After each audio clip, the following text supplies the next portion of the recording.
Hey, Freedom Family. I'm Mark, and I'm so glad you're here at _Freedom for Life _, where we give you the tools, the truth, and the knowledge to take you from where you're at to where you're called and created to be. And I am so grateful for this conversation today because this is a subject we're going to talk about that I've had to reevaluate in my life, and maybe you as well. The subject is this: failure. The meaning of it, what I decide to do with it, and am I dealing with the fear of failure? So let's get started, shall we?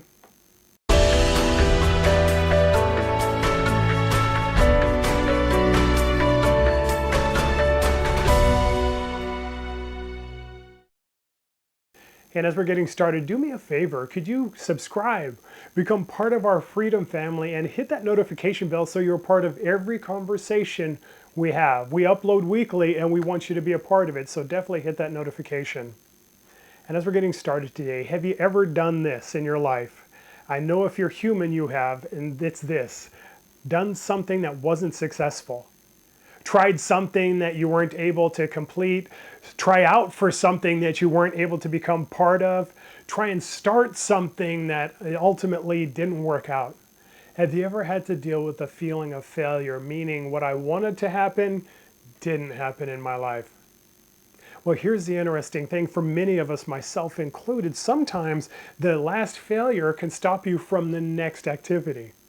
Sometimes we have this mindset that says that since I failed before, it won't work out again, like in relationship. Have you ever had a relationship that didn't work out? And all of a sudden you shrink back from even being involved with conversations and being in those romantic opportunities because, well, I know where that goes. Here's the truth of the matter: sometimes failure can become an identity, and the fear of failure can be this: a wall between us and our success that our mindset allows to stay there. But what if there was a difference? What if you didn't look at failure in the way that you did in the past? What if you were able to put it in terms and have a mindset that actually used it to propel your life forward? Would you be interested in figuring that out? Well, today we have a 3-step solution to help you to reconfigure your mind, to reevaluate what failure really looks like, the meaning of it, and how you can use it to live out the life that you're called to. So those 3 solutions start right now.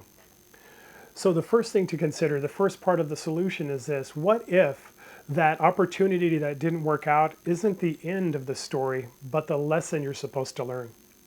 What if in finding out what you did wrong, or the left that you should have turned when you went right, or whatever the decision making, the actions, the steps, the thoughts, the determination that didn't work out for you, what if that was a lesson that you needed to learn for next time, for the next opportunity and the next success in your life? I'm thinking of Thomas Edison and how he, over hundreds and hundreds of experiments, finally figured out how to make a light bulb.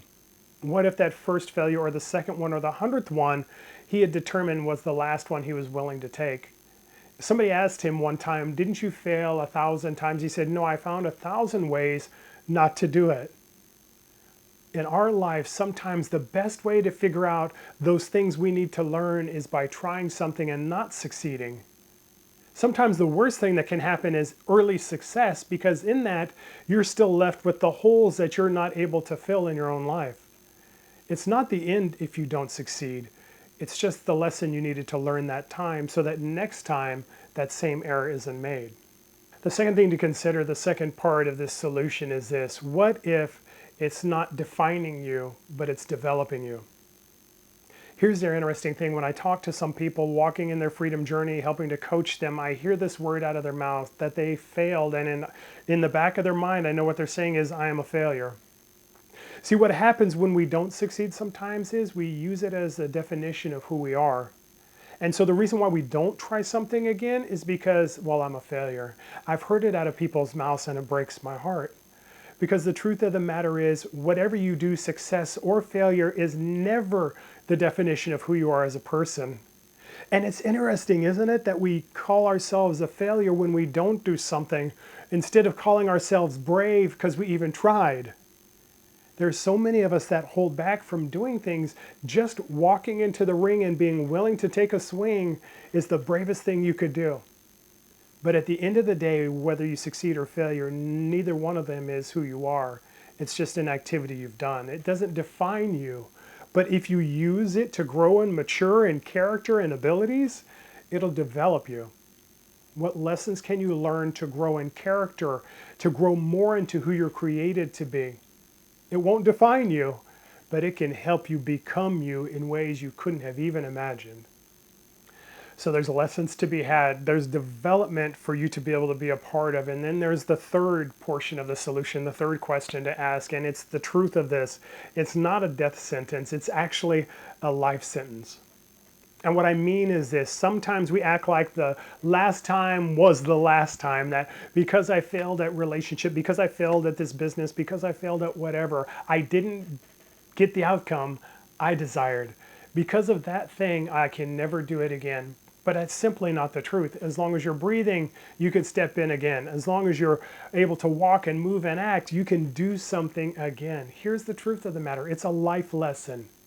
Some of the people that I get the most inspiration are the people who have tried and tried again and didn't succeed, but reaching out that 10th, that 100th, that 1,000th time, all of a sudden it happened for them. See, it's a life lesson when you figure out that everything isn't going to always be a yes, isn't going to be roses and gold and everything else. It's not always going to be rainbows. But in that comes the joy in life. Because if everything was easy, then nothing would be satisfying. But because there are challenges and things that stretch us and grow us and develop us, maybe sometimes beyond what we think we can do, all of a sudden life becomes rich. Because now all of a sudden it has impact and meaning. And it's not a participation trophy in life that everybody gets. It's a championship trophy that the ones who persevere and are willing to stand up once again get. It's not a death sentence because you didn't get the outcome you wanted this time. It's a life sentence that allows you to grow and mature, and it gives you more of the foundation you need to be on that pedestal when you succeed, to be able to cheer and allow people in on that journey. Your success after failure is so much more inspiring of the success of people who didn't have to try very hard. It's a life sentence that brings life and joy to you. So live it out. Go in there, try it again, try it 100 times. It doesn't matter, because the failure isn't the thing. It's who you become in the midst of it. That's the treasure that you get to have in your life. And I'm Mark, and I'm so glad you're here at _freedom for life _ where we give you the tools, the truth, say it with me, and the knowledge to take you from where you're at to where you're called and created to be. So glad you're here. So fun having these conversations with you, walking through life together. Do me a favor. Hit that thumbs up. Give me a like if you really enjoy what we're doing here, if something's resonating with you, in the comments down below. Tell us if something you failed at but you succeeded eventually. Let us all be a part of the celebration with you. And don't forget, share this video with somebody you know who maybe have been knocked down and needs to get back up. And don't forget, down below we're having conversations on Instagram and Facebook. Check out our links there so that you can be a part of that conversation as well. And at the end of the day, stand up, get up, do it again, and we'll be here to cheer you on. And don't forget to do this. Dominate your day.